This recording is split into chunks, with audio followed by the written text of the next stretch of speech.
Bonjour à tous, Stéphanie Besnehard. Je suis accompagnatrice en développement personnel et spirituel. J'accompagne depuis de nombreuses années des enfants, des adultes, des personnes âgées sur leur voie, leur chemin, pour être là dans une transition de transformation intérieure de leur être.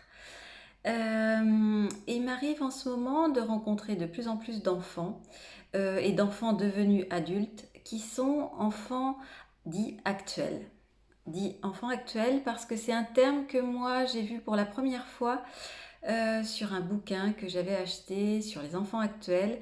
Et suite à ça, j'ai rencontré la personne qui a écrit ce bouquin qui s'appelle Marie-Françoise Neveu, qui est toujours en activité sur Paris et qui m'intéressait de par ce qu'elle disait et qui en fait résonnait totalement en moi par rapport aux enfants que je recevais.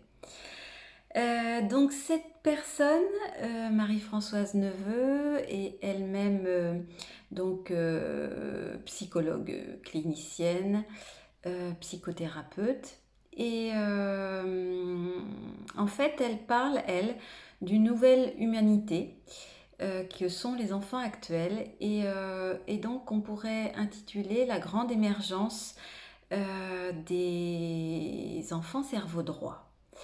Donc, pour un petit rappel, les personnes cerveau gauche sont les personnes qui sont plus centrées sur la réflexion, les choses concrètes, plus cartésiennes, alors que les cerveaux droits sont en relation avec la création, leur intuition. Voilà en gros. Suite à ça, j'ai rencontré cette personne et je me retrouvais dans la même situation qu'elle, c'est-à-dire que la psychothérapie classique ne répondait pas à ma demande en termes de compréhension de ces enfants-là. Et je le précise, des enfants parfois devenus grands. Leur raisonnement semble être différent à différents niveaux. Euh, Par exemple, on peut avoir des enfants qui sont en relation avec leur façon de voir qui est plus globale et beaucoup plus centrée sur leur ressenti. Un psychologue classique va vous dire qu'il s'agit d'enfants qui sont hypersensibles. Et cette hypersensibilité va amener certaines personnes à devoir prendre des médicaments, des anxiolytiques, des antidépresseurs, parce qu'ils ne se retrouvent pas dans ce monde actuel. Alors, moi j'ai reçu beaucoup de personnes en art-thérapie et en soins, énergétiques. Et je suis amenée à vous dire que ces enfants différents, ces personnes hypersensibles, sont des enfants en fait qui ne sont pas ancrés comme d'autres personnes qui commencent leur vie en étant ancrées sur terre avec des racines et vont petit à petit essayer de s'éveiller au monde spirituel, au monde du ciel. Alors que ces enfants-là, c'est l'inverse. Ils viennent du ciel et il faut qu'ils s'incarnent sur terre. Waouh, grosse mission et gros challenge. C'est comme si on leur disait de mettre les pieds sur une terre qui brûle. Parfois, vous verrez même des enfants d'ailleurs qui marchent sur la pointe des pieds. En fait, ces enfants-là, ce sont des enfants actuels. Euh, il y a quelques millénaires, en symbolique chinoise, on retrouvait cet arc de ciel donc tourné vers le ciel et cet arc de cercle tourné vers la terre avec une barre verticale au milieu. En fait, c'est exactement ça. Ces enfants-là, ils sont tournés vers le ciel et en même temps, il faut qu'ils s'ancrent. Donc, ces cerveaux droits-là ont besoin d'être rassurés quant à ce qu'ils sont. leur dire qu'ils sont normaux, sauf que ils font partie de cette nouvelle humanité qui émerge depuis il y a quelques années. On en trouvait peu, très peu. Euh, ces personnes-là pouvaient s'appeler Jules Verne, Einstein. Et maintenant, un enfant sur deux à l'heure actuelle naît en étant enfant actuel. Ce qu'ils sont venus faire sur Terre, eh ben c'est simple. Ils sont venus nous donner et nous montrer l'amour, ce qu'est l'amour. Donc on va leur donner des pathologies, où on va les mettre dans des cases, avec un certain nombre de pathologies dont je vais vous parler après. Donc c'est comme si, c'est Marie-Françoise Neveu qui prend cet exemple-là, on vous demandait de vous mettre à la base de la tour Eiffel ou au 3e étage. Les enfants dits gauche, les personnes cerveau gauche, donc plus rationnelles, vont vous faire un état des lieux, une description de leur environnement au niveau de la tour Eiffel qui est au 1er étage ou au rez-de-chaussée, qui est une description avec des images très factuelles. Ils vont analyser ce qui se passe tout autour de eux. Et ils vont également vous décrire ce qu'ils voient comme étant avec des détails.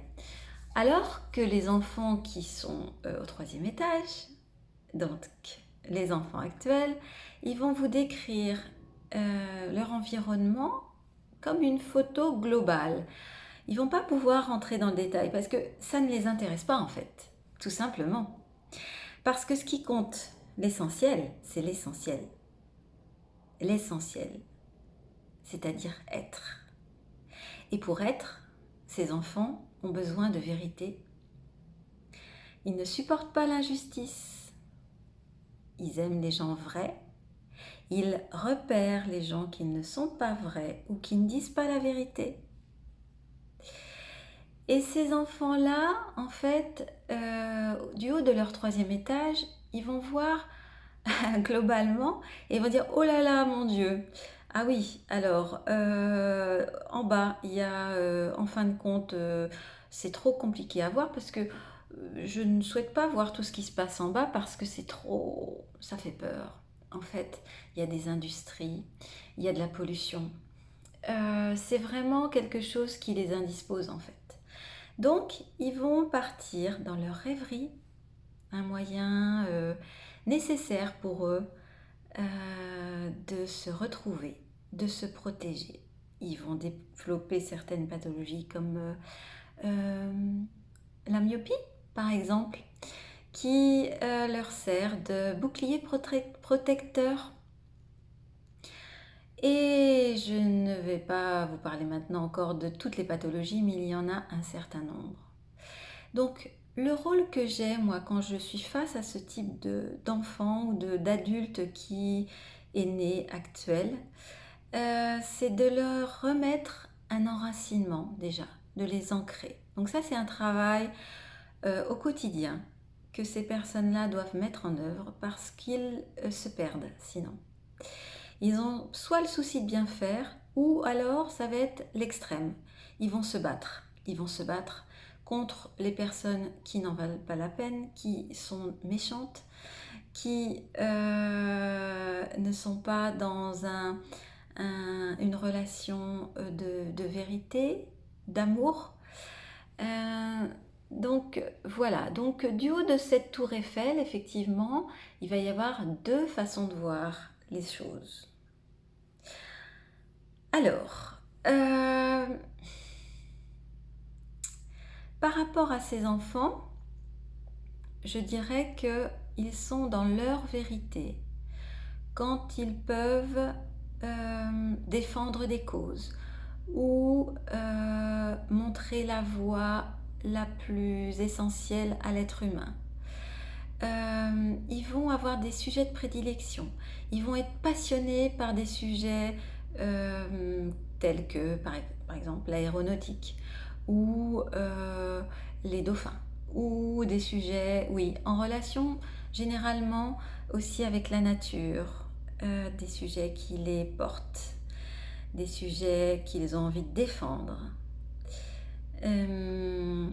Voilà par rapport à ce qu'ils peuvent rechercher. Ils ont un besoin plus fort que les autres d'écoute, sans jugement. Parce qu'ils comprennent les choses différemment, même phonétiquement. On peut avoir des personnes qui vont dire par exemple tu persévères, c'est super. Et en fait, eux, ils vont le voir et le comprendre différemment. C'est-à-dire perd, P-E-R-D, c'est S-E-S, vers V-E, 2-R-E-S. Donc ça, c'est important de voir que ces cerveaux gauches, ils vont en fait bousculer les cerveaux droits, pardon, vont bousculer les cerveaux gauches. Et c'est pour ça que dans cette nouvelle humanité, un enfant sur deux maintenant naissent comme ceci, parce qu'ils sont là pour nous faire changer de vision. Que nous ne soyons plus dans cette illusion qui est propre à l'homme.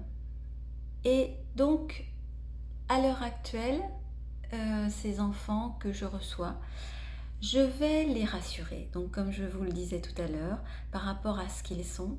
Et je vais leur dire aussi, on va déjà te nettoyer parce que comme tu es hypersensible, tu as reçu dans ton corps un certain nombre d'entités, j'appelle entités extérieures, les personnes décédées, qui en fait recherchent la lumière. Et c'est vrai que ces personnes hypersensibles en reçoivent plus que d'autres. Donc ils se sentent étouffés, comme angoissés, mal dans leur peau. Donc mon rôle est simple, c'est déjà de les dégager, de les libérer. Libérer d'un point de vue physique. Parce que ces entités qui rentrent dans leur corps, elles, ce qu'elles vont faire, elles vont leur faire adopter un comportement qui ne leur appartient pas, en fait, tout simplement.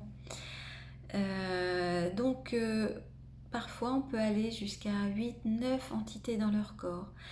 Donc, ils ne savent plus qui ils sont parfois. Ils ont des douleurs partout dans leur corps. Donc, c'est vraiment très problématique parce que dans la médecine classique, on va leur dire que on va les soulager avec des médicaments. Donc, et c'est pas juste. C'est pas juste. Donc moi, personnellement, je les libère d'un point de vue énergétique. Je passe ces âmes et ensuite, une fois qu'elles sont libérées, ces personnes, déjà, elles respirent mieux. Elles se sentent, disent-elles, plus légères. Et après ça, quand elles sont à nouveau elles-mêmes, on peut commencer à travailler en art-thérapie pour qu'elles puissent enfin incarner ce qu'elles sont. Pour qu'elles puissent enfin donner ce qu'elles ont à donner aux êtres qui ne veulent pas se bouger de cette illusion, de ce monde terrestre qui est basé sur des fondamentaux, d'après eux, très matérialistes. Voilà, donc ça, c'est la première chose. Ces enfants-là, ils vont développer diverses pathologies que l'on voit très régulièrement dans cette dimension. Des enfants dysorthographiques, dyslexiques, tous les 10. Ce sont des enfants qui n'arrivent pas à s'adapter à ce fonctionnement sur Terre. Je vais vous lire quelques particularismes, ce qui ne veut pas dire que tous les enfants actuels développent des pathologies, loin de là, heureusement. J'en suis une. J'ai longtemps essayé de trouver ma voie. Et à partir du moment où on trouve sa voie en étant ce que nous sommes, en incarnant ce que nous sommes pour aider les autres, nous sommes à notre place. Ces enfants vont développer l'hyperactivité parce qu'en fait, ils sont tellement sollicités, plus que d'autres, par leur hypersensibilité. Ils bougent tout le temps puisque Mon Dieu, cette terre-là, elle brûle. Elle brûle. Ils sont plus intelligents. Une intelligente. Une intelligence différente, cette intelligence, effectivement. Une hyper-lucidité. Et la pensée de ces enfants-là s'exprime par des formes pensées. Ils visualisent, ils ressentent ce à quoi ils pensent. Parfois, ils peuvent même être tyrans, tellement happés par leur angoisse. L'autisme fait partie de ces enfants actuels. Ça a été leur seule possibilité de s'en sortir, c'est-à-dire de se protéger. Et l'enfant autisme aussi peut représenter l'aboutissement d'un non-dit familial remontant à 3 générations. Moi, personnellement, en soins transgénérationnels, je libère ces enfants-là de la généalogie, pas que, de la généalogie qui a en fait créé des lourdeurs dans ce que nous sommes. Ils sont doués de télépathie naturelle. Ils développent des maladies orphelines, auto-immunes. La thyroïde en est un exemple de ces femmes qui, hypersensibles, n'arrivent pas à exprimer ce qu'elles peuvent et ce qu'elles devraient exprimer pour cette libération de la femme. Ils sont dégourdis, très dégourdis. Ils marchent plutôt que certains. Ils peuvent même déranger certaines personnes parce que ils ont un regard qui est beaucoup plus perçant. Certains vont naturellement parler de Jésus, Bouddha, etc. Moi, personnellement, j'ai rencontré des enfants actuels qui me disaient « Mais je veux rester avec toi parce que je sais, tu es entouré avec des gens et il y a Shiva qui est à côté de toi. » Voilà, des enfants de 3 ans, 4 ans qui vous parlent d'un air totalement détaché et tellement vrai que vous en tombez sur les fesses, quoi. Donc, ils voient ce que les autres ne voient pas. Pour certaines façons de penser, la schizophrénie va être elle-même considérée comme une maladie. Effectivement, ce sont des personnes qu'il faut aider à un moment donné parce qu'elles sont envahies par leur perception. Mais elles perçoivent tellement de choses que nous ne percevons pas ou que vous ne percevez pas que on va les mettre comme des personnes qui sont incapables de vivre dans ce monde-là et que l'on va évidemment alléger avec des médicaments qui sont plus forts. Alors moi je vous dis que ces enfants actuels, qu'ils soient autistes, schizophrènes ou autres, ce sont des enfants qui ont besoin d'être allégés sur le plan transgénérationnel, sur le plan karmique, sur le plan entité, et retrouver leur vraie nature d'être. Ça fait référence à un livre que j'ai écrit. Oui. D'autres vont développer de la boulimie ou l'inverse, de l'anorexie, parce qu'ils ont un problème d'ancrage avec le réel. La densité leur fait peur, donc. Donc, moi, ce que je fais et ce que je pratique, c'est les rassurer. C'est mon rôle, les rassurer, les libérer, afin qu'ils puissent s'alléger. Alors, je voulais vous dire aussi que ces petites graines qui vont donc monter comme les bourgeons qui vont de la terre vers le ciel. C'est tout un apprentissage pour eux parce que c'est retrouver leur être en n'étant pas jugé. Donc, le rôle des thérapeutes comme moi, c'est de les ancrer, comme je vous le disais tout à l'heure, les écouter, de faire en sorte que ce qu'ils vous disent est vrai. Par exemple, les enfants que je reçois ou les personnes adultes qui sont devenues adultes et qui étaient et qui sont enfants actuels, ils voient des choses dans l'invisible. Nous ne devons pas les juger.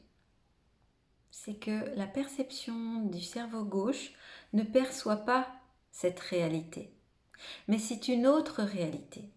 Et cette autre réalité, c'est tout simplement la nouvelle humanité qui va être là pour montrer la voie de l'amour.